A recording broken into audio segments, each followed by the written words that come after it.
Hello, I'm Severin Suzuki speaking for ECHO, the Environmental Children's Organization. We're a group of 12 and 13-year-olds trying to make a difference. Vanessa Setti, Morgan Geisler, Michelle Quigg, and me. We've raised all the money to come here ourselves, to come 5,000 miles to tell you adults you must change your ways. Coming up here today, I have no hidden agenda. I am fighting for my future. Losing my future is not like losing an election or a few points on the stock market. I am here to speak for all generations to come. I am here to speak on behalf of the starving children around the world whose cries go unheard. I am here to speak for the countless animals dying across this planet because they have nowhere left to go. I am afraid to go out in the sun now because of the holes in our ozone.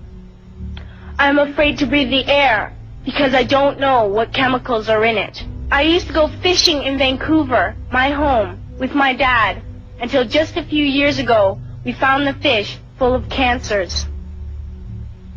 And now we hear of animals and plants going extinct, every day vanishing forever. In my life, I have dreamt of seeing the great herds of wild animals, jungles and rainforests full of birds and butterflies. But now I wonder if they will even exist for my children to see. Did you have to worry of these things when you were my age? All this is happening before our eyes, and yet we act as if we have all the time we want and all the solutions. I'm only a child, and I don't have all the solutions. I want you to realize, neither do you. You don't know how to fix the holes in our ozone layer. You don't know how to bring the salmon back up in a dead stream. You don't know how to bring back an animal now extinct. And you can't bring back the forest that once grew where there is now a desert. If you don't know how to fix it, please stop breaking it.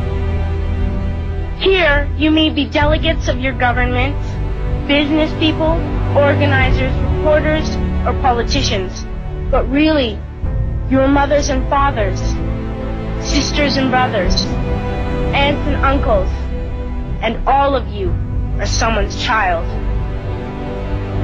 I'm only a child, yet I know we are all part of a family, 5 billion strong, in fact 30 million species strong, and borders and governments will never change that. I'm only a child, yet I know we are all in this together and should act as one single world towards one single goal. In my anger, I am not blind, and in my fear, I am not afraid of telling the world how I feel.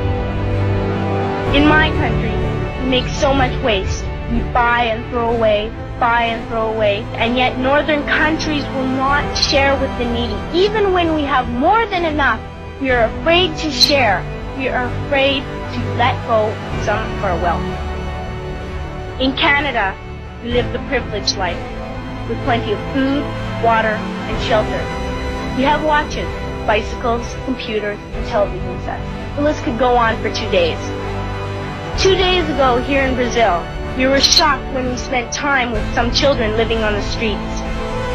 This is what one child told us. I wish I was rich. And if I were, I would give all the street children food, clothes, medicines, shelter, and love and affection. If a child on the streets who has nothing is willing to share, why are we who have everything still so greedy? I can't stop thinking that these are children my own age, that it makes a tremendous difference where you are born. That I could be one of those children living in the favelas of Rio. I could be a child starving in Somalia, or a victim of war in the Middle East, or a beggar in India.